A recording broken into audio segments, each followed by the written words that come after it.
Politics, like war, robs words of their meaning. This is especially true of the language of economics. For example, economists know what investment means and that it's good for the economy. But the Clinton administration uses investment to mean its profligate spending projects, which are, of course, harmful to the economy. In 18th century America, our forefathers knew what was meant by the word rights. When Thomas Jefferson and others used it, it meant limitations on government power. In today's America, however, the word rights has become synonymous with government power. A violation of rights has come to mean the exercise of liberty. So it is with the phrase free trade. Politics, and in particular that most concentrated form of politics, war, have ruined its meaning. In the 18th and 19th centuries, the term described the economic regime under which people can buy and sell across borders without penalty from the government. The case for free trade was the case for free markets. When the government interferes in the freedom to contract, it benefits some, that is, powerful special interests, at the expense of others, that is, the people. Under free trade, on the other hand, the general good is served. Originally, free trade was not like mercantilism, where the government monopolizes and otherwise hinders the right to trade across borders. Free trade was not like an export policy, where domestic producers are subsidized so they can push their goods on unwilling consumers abroad. Free trade was not like a producer policy, where large producers conspire with the government to decide what goods will be allowed to cross borders. Free trade was not like an industrial policy, where large corporations are given investment guarantees in the disguised form of aid to foreign regimes. Free trade was not like imperialism, where a more powerful government imposes its will on a less powerful one through intimidation and force. Free trade was an ideal that grew out of the vision of liberty. The same freedom that governs the market at home, its proponents believed, ought to govern trade across borders. Just as private parties negotiate their contracts for goods and services at home, they would do so abroad. In the 18th and 19th century, to be a free trader meant to apply pressure to try and bring about this ideal through intellectual persuasion and political lobbying. Free traders brought that pressure to bear against their own government. That was where their moral obligation began and ended. What about the term protectionism? It meant government manipulation of trade on behalf of particular interest groups. Governments can do this alone by erecting tariffs, quotas, and sanctions. Governments can engage in protectionism in cahoots with other governments, as in NAFTA or GATT. But however it is achieved, protectionism constitutes intervention in the natural order of liberty. To be consistent with history and theory, people who claim to favor free trade should be agitating against the U.S.'s protectionist policies and U.S. support of the protectionist policies of others. Instead, many of the so-called free traders devote their energies to lobbying for NAFTA and GATT, which represent the opposite of free trade. These agreements are mercantilist because they exalt the right of government to hinder trade. They support an export-driven policy under which producers are subsidized. They embody industrial policy where large corporations are paid off. They are imperialistic with regulations on labor and the environment to be harmonized across borders. How did this all begin? When did free trade come to mean its opposite? As with so much else, it was the Second World War that changed everything.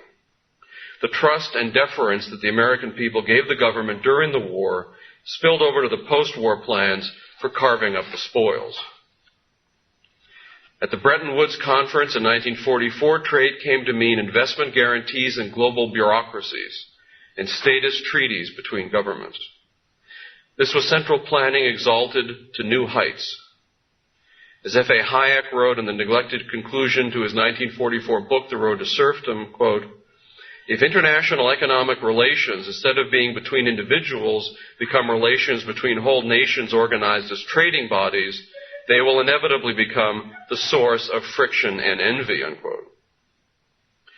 Ludwig von Mises concluded his 1944 book, Omnipotent Government, The Rise of the Total State and Total War, with a similar warning. The establishment, he said, of an international body for foreign trade planning will end in hyper-protectionism. These two great free marketeers understood how government uses the period immediately following a war, as it does the war itself, for state power and special interest rewards. The Wilson administration had attempted this after the First World War. An early draft of the League of Nations Treaty included a World Trade Tribunal. After the Second World War, Mises and Hayek did not want such a thing to be imposed on us. Instead, they wanted to recreate the 19th century ideal. And thanks to the work of Mises and other partisans of the free market, when the Truman administration emerged from negotiations in Havana with something called the International Trade Organization, free market advocates were ready. We had had the World Bank and the International Monetary Fund foisted on us, but free traders did stop the ITO. The lobbying efforts of Philip Courtney under the influence of Henry Hazlitt proved definitive. In his book, The Economic Munich, Courtney explained the dangers of turning over trade policy to an international body. In the long run, he said, a centralized trade authority will globalize protectionism. Courtney cited the charter of the International Trade Organization to make his point. It endorsed demand-side management and full employment policies, which Courtney rightly regarded as code words for government planning. Thanks to such intellectual leaders and the old right in Congress, the ITO went down to defeat. Of course, during the debates, the elites never missed a chance to smear ITO opponents, and the language of trade was permanently subverted. Advocates of global bureaucracies began calling themselves free traders. The ITO, they said, would save free trade from itself, just as the New Deal had saved capitalism from itself. The opponents of world bureaucracies, no matter how much they favored free trade, were called isolationists, protectionists, and nationalists, words drawn from recent war propaganda. As true believers in trade, the old right would not accept the term isolationist, and as opponents of mercantilism, of course, they rejected the word protectionist. But they did not oppose the term nationalist, and I use nationalism in Clyde Wilson's sense of patriotism. They were nationalists, in fact, of the sort that Mises had praised in his 1919 work, Nation, State, and Economy. They believed with him that, quote, no people or part of a people should be held against its will in a political association it does not want. Centralizing bodies managing trade are, of course, not compatible with self-determination, even if erected in the name of free trade. In holding this view, the old right was in a great American tradition of Southern free traders from Jefferson to Calhoun. This tradition was not rooted in an internationalist ideology, obviously, neither did its proponents push for global treaties that violate sovereignty. The tradition was based on a hard-nosed understanding of the nature of power and a devotion to federalism and local control. When power is centralized, they argued, it expands and will be used against the people. The best way to limit power is to limit centralization. For example, it is in the economic interest of smaller political units to maintain open trading relationships. The larger the political unit, as Hans Hoppe has shown, the more inviting a policy of autarky can appear. The Southern free traders linked their economic doctrine with states' rights as embodied in the Constitution, and with a non-interventionist foreign policy and severe limitations on what they called consolidation, that is, centralization. These ideas melded on a theoretical level because they speak to the right of individuals and communities to be free from the arbitrary power of distant rulers. Among the reasons the Declaration of Independence gave for overthrowing King George III was that he was, quote, cutting off our trade with all parts of the world, unquote. Jefferson presents a more elaborate argument in his 1774 essay, Summary View of the Rights of British America. The outrages of the Sugar Act and the Townsend Duties demonstrated that Britain was willing to use coercion to deny Americans the liberty to trade, meaning to buy and to sell from whomever they pleased. Jefferson regarded this as the essence of tyranny, intolerable enough to warrant a violent overthrow of the government. Single acts of tyranny may be ascribed to the accidental opinion of the day, he wrote in 1774. But a series of oppressions begun at a distinguished period and pursued unalterably through every change of ministers too plainly proved a deliberate, systematical plan of reducing us to slavery. To ensure the right of trade, among other rights, the founders established not a central government, but a federal one. It was a union among states, and these individual states would protect the people against the centralization of power by jealously guarding states' rights and privileges. Trade became an issue again in the debates on the Constitution, however. The so-called Federalists, actually the centralizers, accused the states of erecting barriers to trade under the Articles of Confederation. This was among the most serious accusations that could be made. It implied that the states were doing to each other what King George had done to America. The Federalists argued that the Constitution was necessary to bring about free trade among the states. In particular, they argued the Commerce Clause would be the essential guarantee of a free flow of goods. The anti-federalists, really the anti-centralists, and of course the official moniker as being another example of the misuse of language, countered that the Commerce Clause conflicted with another valued precept of American liberty, that is, states' rights. The anti-federalists warned that the freedom of trade, like all freedoms, was best protected by the decentralized Articles of Confederation or something similar, rather than by a new central government with new powers, especially the power to conduct trade policy. The anti-federalists argued that this clause could and therefore would be abused to the advantage of one sector as opposed to another. But the Constitution passed upon James Madison's promise that this would never be so. The Commerce Clause, he said, would forever be used to protect the liberty of every American to trade in an unhindered way with every other American. Of course, history did not turn out that way. After the overthrow of the king, the partisans of northern industrial and banking interests began agitating to abandon the principles of the Declaration. The Hamiltonians wanted the powers of King George to be exercised by the President, in violation of the principles agreed upon in the Constitution. Their goal was the enrichment of special interests, manufacturing, and banking at the expense of the southern states. The great statesmen of the first half of the 19th century, free traders to a man, were devoted to stopping the Hamiltonian policy of executive power, entangling alliances in war, taxes, and protectionism to benefit northern elites. These men combined the best of nationalism with a principled devotion to free trade and to private property. The old Republicans wanted the political victory of 1800 used to roll back the centralizing that had taken place since 1787. Their goal was to secure a permanent victory over the Hamiltonians, who were both pro-state and pro-war as well as pro-tariff. Among the greatest of the Southern Republicans was John Randolph of Roanoke, the aristocratic libertarian. He said, quote, "Let us adhere to the policy laid down by the second as well as by the first founder of our republic, by the Camillus as well as the Romulus of the infant state, to the policy of peace, commerce, and honest friendship with all nations, entangling alliances with none," unquote. He was among the earliest and most hardcore of all the anti-protectionists of the Old South. His reasons were part philosophical, part economic, and part political. As a partisan of states' rights, he saw no justification for granting an external power the right to interfere with commerce and the use of private property. Yet Randolph was also a nationalist of a particularly American sort. Quote, "When I speak of my country," he wrote John Brockenbrough, "I mean the Commonwealth of Virginia. I was born in allegiance to George III. My ancestors threw off the oppressive yoke of the mother country, but they never made me subject to the New England in matters spiritual or temporal, neither do I mean to become so voluntarily." Another great old Republican was John Taylor of Caroline. He was not only a brilliant political philosopher, he led the opposition to the Northern Protective Tariff. Quote, "Give us a free and open competition in our own market," he said, "and we fear not to encounter like competition in the general market of the world." Taylor saw the tariff as part of the apparatus of statist domination. The interest groups behind it were northern industrialists who wanted to feed their private greed at public expense. Rather than selling their wares on a level playing field of free competition, they sought government privilege. In 1821, the Congressional Committee of Manufacturers issued a report calling for protective tariffs to expand industry. In today's language, they call this growing the economy, expanding trade, enacting fair trade, or any of a number of other shibboleths used to centralize trade authority. But Taylor saw the real motive of tariffs. They were a power grab.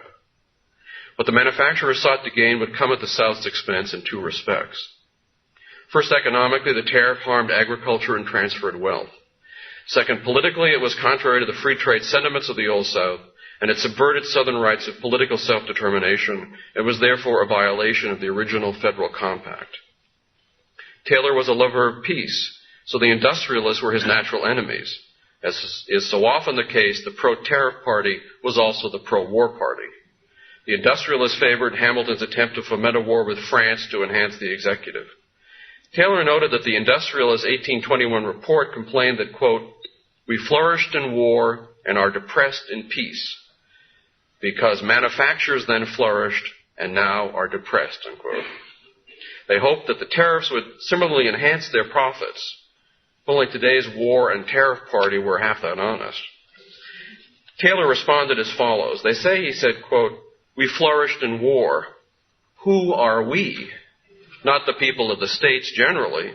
They were loaded with taxes, deprived of commerce, and involved in debt. The families which flourished during the war were the contracting and industrial families, the latter by loans and premiums and by selling the wares of their factories at a profit for 50 or 100% of them. Had the great family of the people flourished, said Taylor, they would not have failed peace and trade," unquote. The industrialists wanted to revive what Taylor had called the, quote, "property transferring policy which operated so delightfully in war," unquote. Taylor said, quote, "It is a consequence of war to transfer property, and this has hitherto been considered one of its evils," unquote. But the northern industrialists wanted to redefine redistribution as a virtue of war, with themselves on the receiving end of the loot, of course.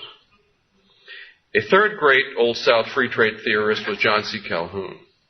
He too denounced the tariff imposed by the northern usurpers. Quote, "By a perversion of the powers of the Constitution, which was intended to protect the states of the Union in the enjoyment of their natural advantages, they have stripped us of the blessings bestowed by nature and converted them to their own advantage. Restore our advantages by giving us free trade with the world, and we would become what they are now by our means, the most flourishing people on the globe," unquote. In contrasting himself with his opponents, Calhoun said, quote, "We want free trade, they restrictions. We want moderate taxes, frugality in the government, economic accountability, and a rigid application of the public money to the payment of debt." Calhoun granted that the Constitution allowed the central government to impose a duty on imports for revenue purposes. But his analysis of power politics led him to believe that more was involved. Neither the tax imposed nor the revenue collected were being used for the general interest. They were being used by one group to destroy another. The tariff therefore violated the Constitution by benefiting one group at the expense of another without the exploited group's consent. Calhoun was, in addition to all his other achievements, an impressive economic theorist. He defended free trade as necessary to the division of labor. As he explained, the South has, quote, "from soil and climate, a facility in rearing certain great agricultural staples, while other and older countries with dense population and capital greatly accumulated have equal facility in manufacturing various articles suited to our use. And thus a foundation is laid for an exchange of the products of labor mutually advantageous," unquote. The tariff, he argued, acted as a tax on this trade. And a tax hurts the producer, he said, whether it is laid on the vendor or the purchaser. It doesn't matter whether the tax is a consumption tax or a production tax. In the end, it hurts production because, as he said, the tax must always eat into profits and therefore future capital. Quote, "The effect on us," he wrote, "is to compel us to purchase at a higher price both what we obtain from them and from others without receiving a correspondent increase in the price of what we sell." Calhoun developed a unique way of thinking about the tariff that turned it into a populist issue. If the tariff is 1/3, it is the same as the government taking 1/3 of what producers raise in cotton, rice, and tobacco. Whether the goods are coming into the country or leaving at a tariff of 1/3 is a theft of 1/3. To Calhoun, this meant that 1/3 of the toil and labor of the people of the South was being transferred to the North to build northern industry and to feed a hostile government. Quote, "We are the serfs of the system," he announced, "out of whose labor is raised not only the money paid into the treasury, but the funds out of which are drawn the rich rewards of the manufacturer and his associates in interest. Their encouragement is our discouragement," unquote. The survival of the South is at stake in this issue, he said. Quote, "The last remains of our great and once flourishing agriculture must be annihilated in the conflict. In the first instance, we will be thrown on the home market, which cannot consume 1/4 of our products, and instead of supplying the world as we would with free trade, we would be compelled to abandon the cultivation of 3/4 of what we now raise and receive for the residue whatever manufacturers who would then have their policy consummated by the entire possession of our market might choose to give." Free trade, Calhoun believed, represented the ultimate safeguard of Southern political rights. Without such trade, the South would become a captive nation and served for a cabal of Northern industrialists tied to and dependent upon government power. His solution, of course, was to assert the right of interposition, whereby South Carolina would stand as a buffer between the individual and the central government. To protect the Constitution, that is, Calhoun advocated disobedience to the central government. Sound principle, I might say. Let's compare Calhoun's arguments against the tariff of abominations with Jefferson's summary view. Both argued against violations of free trade. Both argued against a centralized government. Both argued that tariffs were taxation without representation. Both argued that this is tyranny, and both argued that radical means were justified in overthrowing the oppressor. This is one of the reasons that the founding fathers of the Confederacy felt themselves to be the heirs of the original founders. Tariff taxes precipitated both independence movements, and both were based on the view that liberty, free trade, and nationalism were of a piece. If Randolph, Taylor, Calhoun, and their followers had been able to repeal the tariffs and prevent their reimposition, the war between the states might never have occurred. Our best young men might not have died, and our nation might still be free. Instead, after a reprieve in 1833, the central government engaged in more and more trade protectionism and centralized tyranny, which helped lead to war.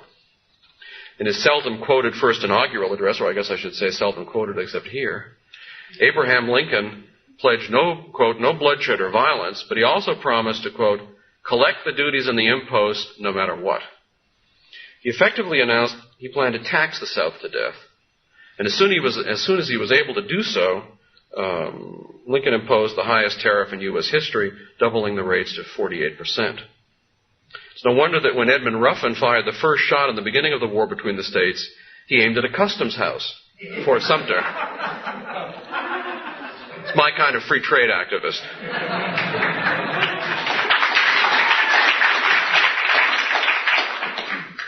The war is also appropriately called the War of Northern Aggression. And one aggression occurred in 1861 with the passage of the Morrill Tariff. South made the choice for liberty through secession and the Confederate Constitution, a marvelous document, specifically forbade high tariffs. At the beginning of the war, a revealing Boston newspaper editorial accused the South of the gravest crime of all, which the editorialist called the cause of the war. The South, said the editorial, wanted a system, quote, verging on free trade. If the Southern Confederation is allowed to carry out a policy by which only a nominal duty is laid upon imports, no doubt the business of the chief northern cities will be seriously injured. Alas, the South was not allowed to carry out its policy of free trade, and the nation paid a terrible price. It is a price that we are obviously still paying. And we're repeating the same errors with regard to current trade policy. Despite the rhetoric we hear from Washington, there's no threat that free trade is going to break out anytime soon. A true regime of free trade, as Murray Rothbard has pointed out, would be greeted by Washington, D.C. with about the same enthusiasm as a repeal of the income tax. Let's consider the linguistic categories that govern the great trade debates of our time, NAFTA and GATT. The media and the government have successfully created a political split of Manichaean proportions. On one side, we have the representatives of pure light, multinational corporations, every executive branch agency, the leaders of both parties in both houses of Congress, the media, all the ex-presidents, respected public intellectuals, beltway think tanks, professors at every top university. Sort of the Trilateral Commission, right? They're called the free traders. On the other side, we have almost everyone else. Public opinion has been solidly against both NAFTA and GATT, at least before it has been shaped by those on the other side. We can add to the public a handful of columnists and academics who've actually bothered to look at the documents in question. The people of light say that this latter group represents the forces of darkness, isolationists, nationalists, reactionary opponents of free trade and progress. Let's look at how this reality changes this conventional grouping. NAFTA established a trade bloc primarily to benefit government-connected corporations and banking interests. It invested new powers in the executive to interfere with trade from non-North American nations. It's a natural consequence of NAFTA that the U.S. government would threaten trade war with Japan. It's a natural consequence of NAFTA that the U.S. would set up a multi-billion-dollar fund to support the Mexican peso. It's a natural consequence of NAFTA that unprecedented levels of foreign aid would flow to Mexico City. Like Hamilton's domestic policy, NAFTA is statist to the core. It tells us that we cannot reduce regulations on labor and the environment to attract investment. Not only that, the Congressional Research Service tells us that under NAFTA, we cannot reduce regulations on labor and the environment even to retain investment. The Labor Side Accord tells us we are to have equal wages between men and women, which not even Hamilton would have favored imposing by executive fiat. The NAFTAites tell us that we retain our sovereignty under NAFTA.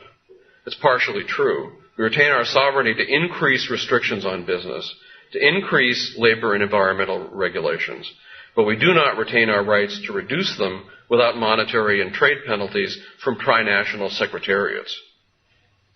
NAFTA is imperialist. It preaches to other countries about what kinds of laws and regulations they should have, the social democratic mixed economy that's impoverishing us. NAFTA is, of course, not the free trade of Jefferson, Randolph, Taylor, and Calhoun.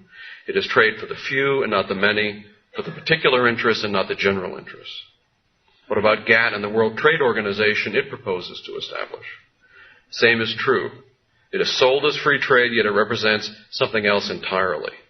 It enshrines the principle of manipulating economies by demand-side management. It embraces so-called sustainable development, which is a code word for the entire environmentalist agenda. The World Trade Organization comes complete with a new ministerial conference, a director general, a secretariat, a plethora of committees, councils, and review bodies in a bunch of very fancy new office buildings in Geneva. WTO's mission will not be the lowering of trade barriers, but rather its stated goal of, quote, achieving greater coherence in global economic policy making, unquote. As U.S. Trade Representative Mickey Cantor was toasting the end of the GATT negotiations in December, the New York Times hailed the WTO as the trade equivalent of the World Bank and the International Monetary Fund. Jefferson, Randolph, Taylor, and Calhoun were right. Centralized government is the tyrant. We are its serfs. These free trade revolutionaries found the remedy to tyranny and serfdom in a love of liberty and a willingness to fight for it and in a passionate nationalism. For Jefferson, Randolph, Taylor, and Calhoun, nationalism was the force powerful enough to rally the public against distant rulers. But their nationalism was not directed against any other country, and free trade was a key to this. As Calhoun said when he wrote to the Manchester Anti-Corn Law League in 1845, quote, I regard free trade as involving considerations far higher than mere commercial advantages, as great as they are. It is, in my opinion, emphatically the cause of civilization and peace. But civilization and peace are threatened. In Jefferson's day, the tyranny was centered in the British Crown. In our day, the tyranny is centered in Washington, D.C., and in New York and in Geneva. We're surrounded by D.C. bureaucrats, NAFTA bureaucrats, UN bureaucrats, bureaucrats from the World Bank and the IMF, and assorted scallywags in the pay of the governing elites. If we are to restore liberty, limited and local government, free enterprise, and yes, free trade, we must begin by understanding the power that a legitimate regionalism and an old-fashioned nationalism will have in uniting us against the forces of central control. In doing so, we will stand with the author of the Declaration of Independence, with the Republicans of the Old South, and with the signers of the Confederate Constitution. Eventually, perhaps, we may also have to stand with Edmund Ruffin. Thank you.